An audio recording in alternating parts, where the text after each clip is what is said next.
Hey guys, welcome back to another episode of the Crimson Crossover podcast presented by the Field of 68. Joey wasn't able to join us, but we got Charles here. So it's kind of an impromptu emergency podcast because of you know what happened last night in Los Angeles. Um, Charles, how you doing today? Doing great. Just happy to still be there. Happy that you're there.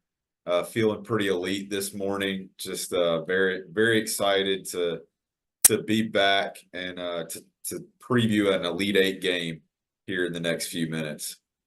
Yeah, I'm man. I mean they put me up there with Kobe and Coach Bryant, um, but man, it was a great experience. I'll say this: being in the press box, there is I because for those of you who don't know, during like while you're in the media press box, you're not technically like supposed to cheer, and so I had to be really quiet. But there was a guy that was audibly behind me cheering for Alabama during the game, and then suddenly the man disappeared. So um, not sure what happened, but I will say I did tear up a little bit.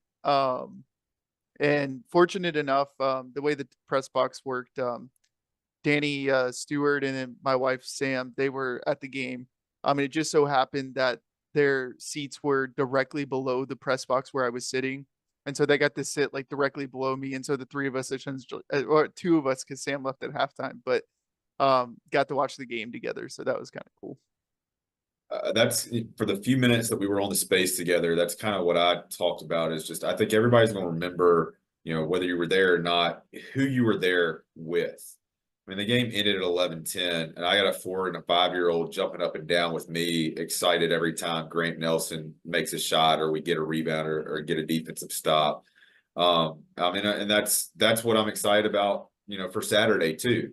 Being with my brother Chris, my mom and dad, who are at my grandparents' house now, who always took us down to games in their Buick. So it's just, man, it just all that coming together and to have this opportunity where, I mean, look, we get to wear our retro white jerseys as a favorite playing for the Final Four. I mean, the closest we've been to the Final Four is 39 minutes left in the game. I think we were up 2-0 against Connecticut back in the day. So it's just awesome to have this opportunity with a team that I think Coach Oates talked about. They were very blue collar in the beginning of the year, and at times maybe some of their toughness has been questioned, um, and maybe on the physical side, but the mental toughness, especially in a game last night where you were taking punch after punch and giving it right back to North Carolina, an incredible basketball game. Obviously, we feel that way because we won, but I would think any just casual basketball fan would look at that game and just be like that. Yeah, that's a game I would watch 10 times out of 10. Yeah, and you talk about that. Alabama came back down 10 twice in that game. On top of that, with a minute or like 2 minutes to go, Alabama was up five. North Carolina immediately goes on an 8-0 run. Um, and the team earlier in the season, like Alabama, you saw that with Purdue, you saw that with Creighton, where Alabama was up, 5, 6 points, and then they go on a run. The other team goes on a run, and Alabama just kind of folds. Um, and the players in the locker room after the game were talking about that. They're like, that's why we schedule the way we do, because the games in December, the Purdue, the Arizona, the Creighton of the world, the Ohio State, Clemson, like those games down the stretch that you were sitting at 6-5 in December, and those games are the reason why they knew what they needed to do to close out and win the game, because they've been there before. Um, and so I know at times the schedule can be frustrating and the losses are frustrating, but one, it helps with seeding purposes. Like you're not a 4 seed if you don't play those games, even if you do lose. And then two, just from a mental standpoint for this team, like this team's been through the grind and they know what it takes that or what's needed to win the game. And that's what you saw on last night. And to your point about Clemson, which we'll get into them a little bit, but that was a game we were up 7, and we're starting to kind of pull away in the second half, and Brad Burnell called a timeout, and they answered with like a 13-0 run. Those were the types of runs we were not able to answer. We are a different team now, I believe, but we're not where we are now without having to go through some of those lumps during the season and learning how to win games and close out games when needed. Yeah. And I'll say this, I got to talk to Nick Pringle after the game, as well as like Greg Byrne. Well, one, I, I went up to Greg after the game and I said, "Thank you for putting us in Spokane." I said, "I told you, I know I told you not to put us in Spokane," but he's like, I knew it, I knew what I was doing. And he said, "But in all reality, I didn't have anything to do with like Alabama at all." And he and I just poke fun at each other. But I asked Nick, I said, you guys have talked about your get back tour, and that's been like a common, you know, phrase or point. And he's like, look, Alabama's played a majority of the teams in the Sweet 16. He said we're 0-6 versus those teams, but we know that we can win them because we've played them, and we know what it takes to win. And you, he said we'll have a game plan ready to go Saturday for Clemson, but the get back tour is like real, and it's not like a revenge factor for them, right? Like it's not like, oh, we want to beat Clemson because we lost to Clemson.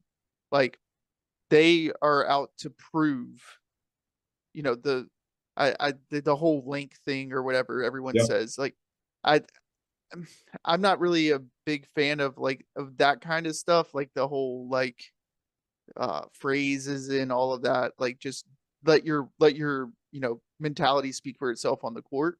It's kind of my thought. But you can tell that this team feels slighted. This team feels like they've been disrespected for most of the season, and they're out to prove, you know, themselves. And you saw it. You saw it against North Carolina, who, people have talked about Alabama got the easy draw. Alabama got to play College Charleston. Alabama got to play Grand Canyon University. Alabama got to beat the worst one seed in the field. Like, look, it doesn't matter who you play or how you get there. An Elite Eight's an Elite Eight, right? You can have the narrative of Alabama played nobody to get to the Elite Eight. That's perfectly fine. Alabama's there. People that are saying that are on the couch. Like, like if that's going to be a narrative that's going to be pushed by people on the couch, then so be it. Because at the end of the day, 20 years from now, no one's going to be talking about how Alabama beat Grand Canyon to get to the Elite Eight, right? So that's kind of my thought. Yeah, I think that's a great point. And I mean, the team just looked loose out there. And that definitely comes from playing the competition that we played, both in the SEC and in the non-conference. That even like I was concerned when we were down 19-9, just because we've seen that story and how that's played out several times in conference play. But they quit turning the ball over, they knocked down shots, and they knew that they could be in the game and play with North Carolina. But I'm glad we spoke the Grant Nelson game into existence on the podcast earlier in this week. That was awesome. But even Aaron Estrada, like he was Aaron Estrada from Hofstra within the Alabama system. Like, yeah, he took some mid-range jumpers, but he looked confident, and you felt confident when he was going to take those shots. Rylan Griffin took in rhythm threes and shot the ball with confidence last night. Even the Sam Walters and Jaron Stevenson misses. Like, I know Sam had one, but they were good looks and they were shot with confidence. And that's what we're going to need on Saturday is guys to continue to play loose and continue to play with confidence. There's so many moments to talk about from last night, but one moment that I do want to mention, my brother called it out to me, Chris, while I was rewatching the game. And I think it just, showcases this team as well. And Mudita or Modita or whatever you want to call it, where we've taken the lead back. Grant Nelson had gone to the free throw line and hit 2 free throws to tie it up at 77 all. We get a stop. He comes down, hits the bucket on the left side block, 79-77. We get another stop. Griffin got the rebound. And as he's bringing it up, Mark Sears, who is now the single season point leader at Alabama, is pointing at Griffin to tell him to give the ball to Grant Nelson. And as soon as Grant gets the ball, Mark is yelling at whoever's in the corner. It may have been Stevenson or Walters, just to clear out, to get out of the way.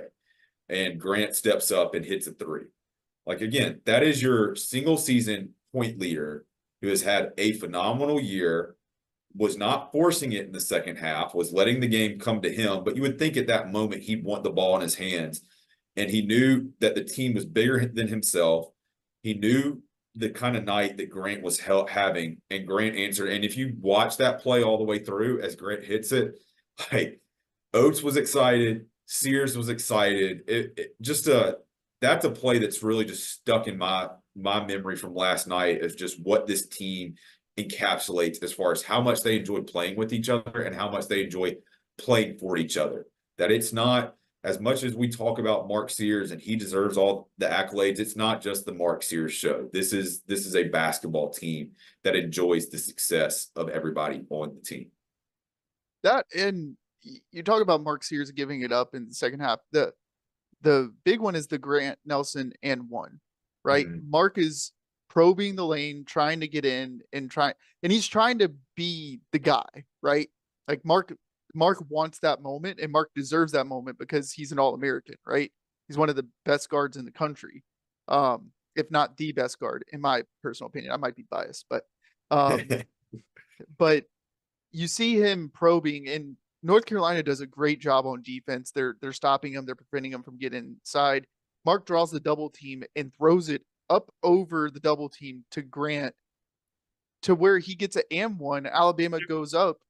What was that, 2 at the time? Or I think it was 2. 87, 85. Once Or Grant hit 4. free It was throw. 4. Yeah. Yeah. He went up 4, and then they went down and scored. Yeah. And then, Yeah. And like, in that moment, you sit there and you're like, Mark could have forced a shot there to try to play hero ball. It's like North Carolina tried to play hero ball down the stretch. With the ill-timed 3, I think Withers shot it.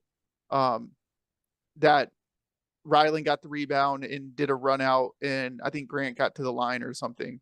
But Alabama played within its offense, played within itself, and was able to take advantage of North Carolina, which I want to talk about this. Alabama allowed 31 points in the second half. 31 to a number 1 seed that had won, 28 games? And all season, and even after the game, which is just wild to me, all season, any talking head in the country has said Alabama's defense sucks. Alabama's defense is terrible. Alabama can't do this. Alabama can't do that. But like, in this tournament, you have seen Alabama's defense. This is the Alabama defense that can win a national title. And I'm not saying that's going to happen, but it can happen. Like, it really can happen. Held them to under 40% for the game. And you think about how well they were shooting in the first half. And I actually liked the game plan, or at least the idea of the game plan, of make North Carolina's poor shooters make shots. And they did. And you got to give credit to Trimble and Cadeau. And I know, the game plan was kind of scrapped in the second half. But like, I liked that idea. And even though it wasn't working, we didn't get down on ourselves, and we continue to fight. Ryland Griffin steps up and says, look, I've got Cormac Ryan the rest of the game. And they go 2 of 16 from 3 in the second half. They don't shoot the ball in the second half overall well. And that's what allowed us, one, to get back in, but propelled us to the win. And even us, like, we were kind of messing around in the first 5 minutes of the second half. Like, we won the first 5, but we missed some opportunities, both on shots and at the rim and at turnovers. So as much as, analytics, and we are big believers of analytics, like, we like telling that story, because I think we dropped from 101 or 102 to 104 in KenPom on defense. But like, you can tell the way that we're playing, and we didn't send Carolina to the foul line last night. We played defense without fouling. Like, yeah, they still scored, but we didn't give them the free shots, and we didn't overcomplicate it by fouling them and just continue to send them to the charity stripe, which I think too. Yeah, they're a fast team. We played faster, and I think our pace did wear them down towards the end of the game because you weren't having all these stoppages and had them shooting 30 plus free throw attempts. So the defense is definitely continuing to improve, and like you said, is at a level that it needs to be if you're going to compete for a championship in March. which Alabama still is. Like, Yeah. that's all you can say. Oh, here comes Danny. What's up, Danny? So moving to the Elite Eight, which I didn't think we'd be sitting here. I'm going to be completely honest. I didn't think we were sitting here last week. So, and I will say this: we have said all season that this is the team that's going to make a run. Like, I think we said that in December at 6-5 when we were 6-5. I was like, this Alabama team is going to be the one that makes the run because no one thinks that they're going to make the run, and they have the offense to make the run. But moving to the Elite Eight, you got Clemson, who Alabama's faced. I think both teams are very, very different from when we played them the first time. Alabama doesn't even play the same starting five that they did in I think it was December that we played them. So what do you have for us for this Clemson matchup?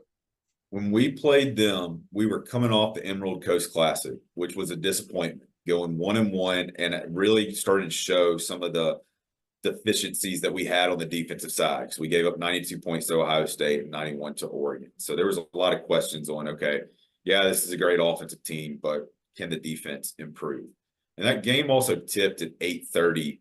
I think it was Tuesday night when we played Clemson. The Jay Williams comments are out there. I'm not going to mention what he said. It's already been said enough. But the vibe, being there, the vibe for that game was just really kind of off from the start, coming off of a disappointing weekend and just playing so late that night. Look, the guy that PJ Hall's a great player. He can do it inside, outside for them as well. Chase Hunter has really been playing well for them. Joe Girard's, another guy that's seems like he's been in college basketball for 6 and 7 years. They got really hot from the 3-point line against us. I think they were 11 of 23. Maybe even better than that. They may have been over 50% when we played them. So, got to get out and keep them from getting into a rhythm. But Ian Shefflin's the guy who got a ton of offensive rebounds against us. He backed guys down and was a huge difference maker in that game in Tuscaloosa. Ramadan Moe did not play in that game. Ramadan Moe is a guy that I think is built to guard a guy like Ian Shefflin or to give him some challenges. Excuse me. With the bigger lineup that we have been playing with the injury to Reitzel, you can put a Nick Pringle also on a PJ Hall. And if Grant Nelson can continue to play with the same confidence and play without fouling, he's not as thick as Shefflin, but I think he's a guy that can at least body up. I mean, he's obviously been against some of the better bigs in college basketball this year. So we need to get out and run like we do. They're not a high tempo team. The thing that's been most impressive about Clemson over these past 3 games is they came into the NCAA tournament, KenPom defense at 67. They're now at KenPom defense 33 over the past 3 games. And they've done it against Baylor, and they've done it against Arizona. And New Mexico wasn't the best ranked KenPom offensive team, but they'd obviously had been on a great run in the Mountain West Conference tournament, which is a pretty good league as well. So it's going to be a tough game. I think it's going to be a little bit more physical. I hope it's officiated where it's not a ref show, because I don't think anybody wants to see that. But I also think, look, I hope Latrell plays. I hope Latrell is well enough to play. I'll say it that way. But with how we shot the ball last night, like I think it's a game that we could hit 12, 13 threes, keep the ball hot. We got good looks against them the first time around. Guys, hopefully will continue to shoot the ball with confidence. I think we out-rebounded them. We got a lot of offensive rebounds, in the first game too. So, again, I think our mindset is a lot better than the first time we played them. And I think our guys are fit more into their roles now and know what they have to do to come in and play. than they were relative to the first time that we played them as well. Yeah, I think those are good points. Also, their tempo is pretty slow Yeah. relative to what Alabama. I think they're like 257. Yep. Yep. Um, and for Alabama, like they've kind of made teams play at their pace. Even North Carolina was like 41st in tempo, so it's not like Alabama was like they were so outpaced, but like Alabama has all tournament long has put people in situations where they're gonna play their style and they're gonna force you to do that. There was one point last night where Alabama or Clemson, it was 64-70. Clemson made a basket in 4 seconds. Alabama went down the court and made a three. Um, those are the type of plays that Alabama needs to continue to make tomorrow in order to have, I think, a really good shot to win this game. Now, one thing I will say is the players are very clearly seeing what's on social media. Nick Pringle last night said 93%, 93%, 93% of people lost their money uh, in response to North Carolina. So, like, they see that kind of stuff. What'll be crucial for them is to continue to play with the chip on the shoulder that they have, because Alabama is going to be picked in this game. Alabama's going to be favored in this game. Um, and like that's one of the things that like hasn't happened in any of the three games. The majority of people have picked the opposing team to win. Alabama is the one that people are going to pick to win. Um, and so being able to play, stay focused, and play within themselves is going to be crucial for Alabama to get to their first Final Four ever. Um, but uh, I mean, I don't know. I'm at a loss for words, honestly. I'm going to go back to some of the numbers from the first game because I want to be accurate about this. So Clemson shot 53% just overall field goal percentage. They were 11 of 21 from the 3-point line. So they were over 50% with a decently high volume, I would say, with 21 threes. PJ Hall was 3 of 5 from the 3-point line. Chase Hunter was 3 of 5.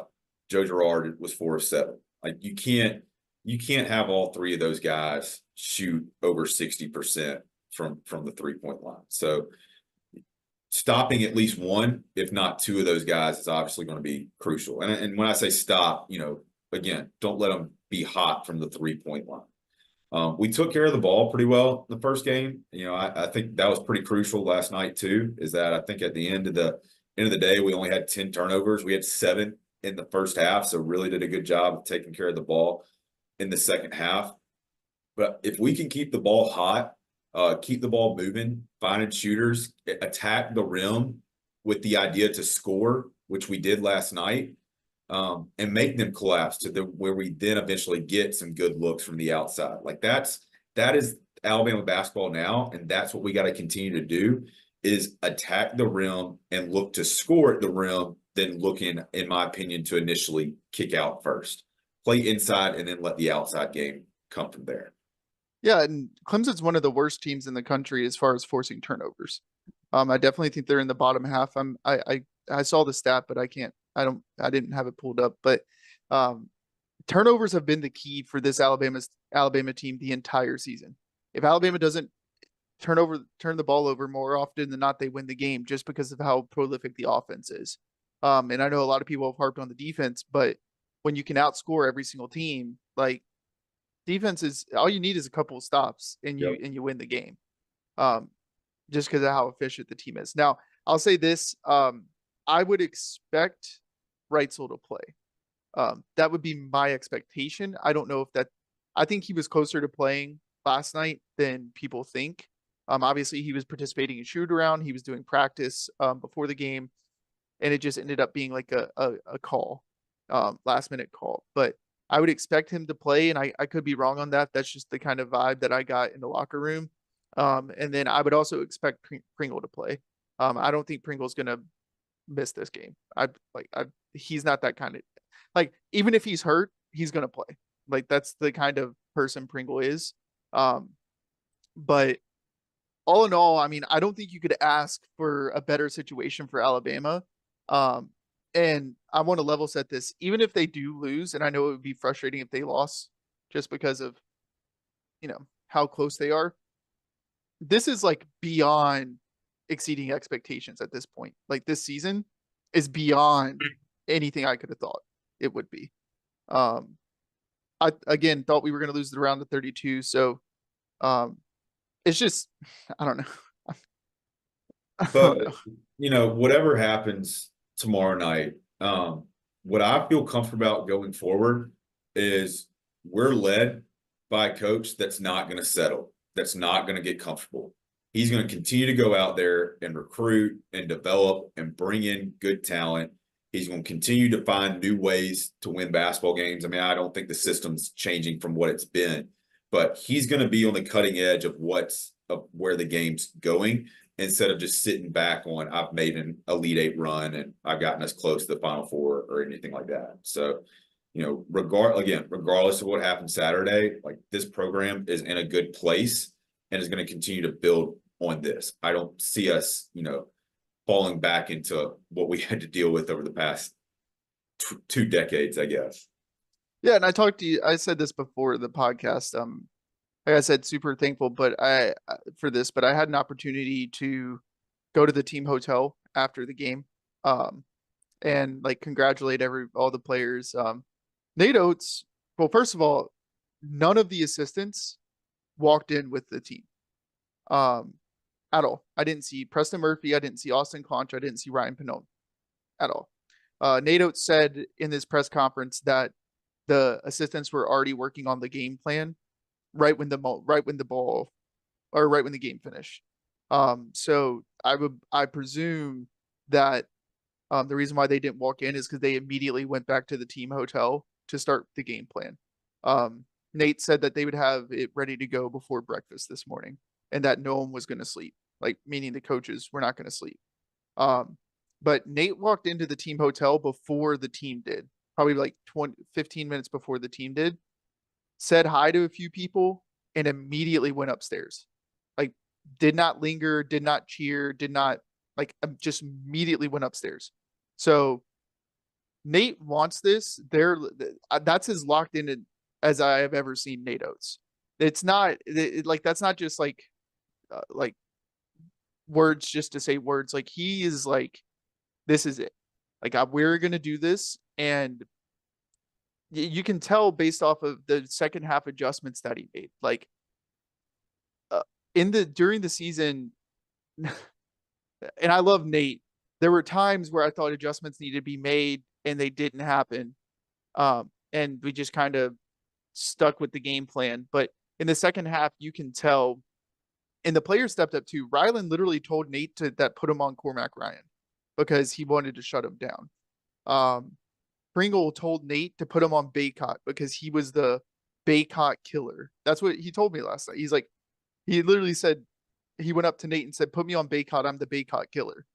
So, um, it's like I don't know. How, I, how about I the how about the timeout he called on the Griffin three when we were down three to start to set up the defense? Like he that stuff doesn't do we've been that. asking. No, and that's stuff we've been asking for years. Like we know you want to play fast, so if you don't want to call a timeout when we got the ball on offense, that's fine. But maybe when we make a shot, then call a quick timeout, and that's what he did. Like he was he was in the zone, just like Grant Nelson was in the zone, like Estrada was in the zone, like he was in a coaching zone, focused, knew what he wanted to do, and hopefully that carries over into Saturday as well. And I'll say this: the team does not have quit. They're not going to back down. They're not, even if they get down 12, 15 or whatever, like they're not going to take no for an answer. And I was going to ask Nate about this, but again, I got a little nervous in the podcast or in the press. I was sitting there and I was like, I was going to ask him that, but I didn't want to because I was like, I don't know what to do. But like, there's no quit in this team, and I think Alabama. Now I know Alabama will have the best player on the court on tomorrow, and I know Alabama will have the best coach on the court tomorrow. And when you have the combination of those two things, it's hard to beat. It's hard to lose. Um, but just super proud of the team. Super excited to be here. We also have to, I think, real quick. I know we gotta dip out here shortly. you know, shout out to my wife. Yes. Yes. It is, I literally went back and looked. It has been 7 games this season. Yes, shout out to my Yes. shout out to my, it has been 7 games this season that Alabama has not necessarily been down double digits. So it was 5 games that they've been down double digits. And then I'm counting the Grand Canyon and the College of Charleston game, um, where she has literally like saw that Alabama was losing and has like intentionally left because we think that there's some type of like curse or jinx or whatever mojo thing. Last night at halftime, she goes, "All right, I'm gonna go sit out on the terrace in the arena." By the way, the terrace in the arena doesn't have a TV. There's no TV. So she literally was sitting out on the terrace outside in LA, probably was a little cold, just sitting there box score watching the phone. Whenever there was a loud cheer, she would look at her phone and update the score and did that for the entire second half because she thought that that's what she needed to do to let Alabama win. So, um, I, shout I out like her. I like to refer to Sam Walters as Uncle Sam. I think Sam Sykes is now Aunt Sam. It's well, that is her aunt name. So, um, but yeah, she was like, "Man, I really wanted to watch that game." Uh, but she did what she had to do, and I told Greg that. So Greg Byrne came up to me at the hotel, and I said, because Sam was standing next to me, and I was like, "This is my wife. Just so you know, 7 games this season, she's left at some point, and they have come back and won because she has left." And he goes, "Thank you for doing your part." I mean, that sounds statue worthy outside of Coleman, just to like I really show, like, yeah, I want to be there, but I'm doing my part and not watching the game. Yeah, yeah. Uh, but no, I think Alabama's got a good shot tomorrow. I really do. I got a good feeling. Little bit of a nervous energy. The game yesterday, I told Blake Byler and Jacob Pickle before the game, I was like, I feel good about this game, and I've felt good all week about the UNC game, and I didn't have a reason why, but I don't know. I believe in our guys, but a little nervous about tomorrow. But overall, I mean, I'm just thrilled that we Mark's Madness is back. Yeah. Yeah, if I got one last thing to say, if there's anybody that listens to these, which one, we appreciate all the listeners, like, subscribe, comment. We want to hear from you.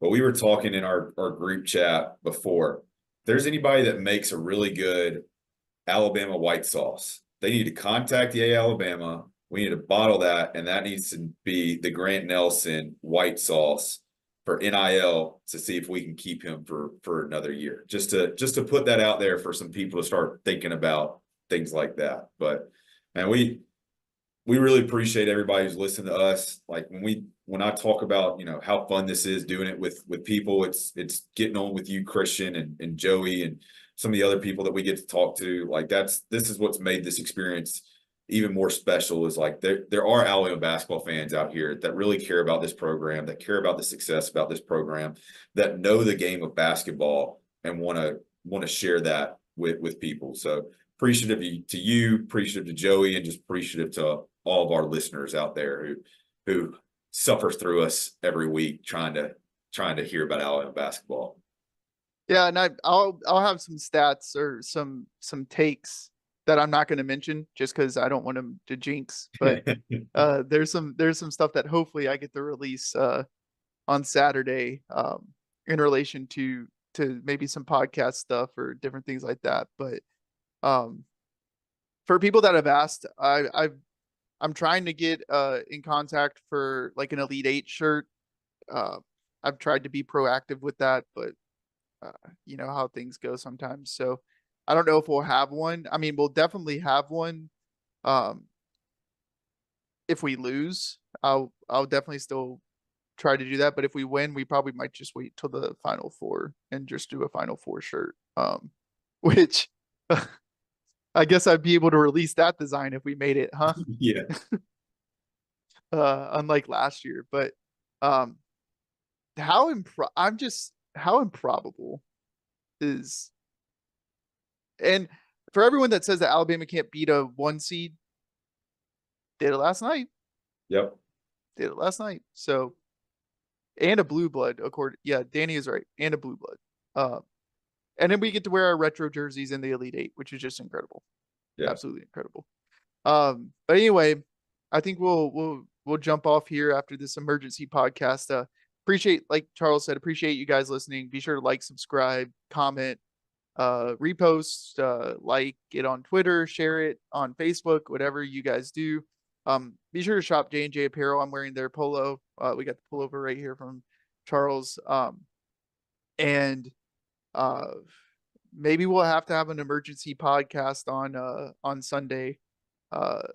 If not, I won't be doing it in the airport. I think we get home at like probably actually might not be Sunday. It might have to be Monday because we have a 4-hour drive from Atlanta after we land. So, regardless of result, we'll have a podcast next week. It'll either be a season recap podcast or we'll be talking about how we're going to Phoenix, which I'll also say this. If you have an opportunity to go to the game tomorrow, because we're gonna post this either in the next like few minutes or probably tonight. Go to the game. Alabama should probably have a favorable crowd. I think there were more Alabama fans than Clemson fans, and I think it'd be very difficult for those fans to. I think it would be difficult for fans to come in.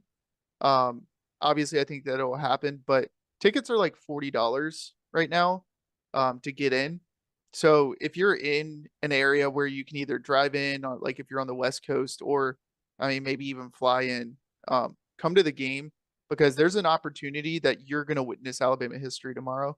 And I've always told people that are always if you're questioning going, there's only one time that you could witness history, right? Um, and an opportunity for Alabama to get to the Final Four for the first time in history is something that you should witness. So if you have an opportunity to get here, get here. If not, stay home, cheer for the team. You know, uh, energy comes from everybody. So any support that you guys have be great. So with that, I think we're good to sign off. And we'll either talk tomorrow or we'll talk later next week. So roll tide, and we'll talk.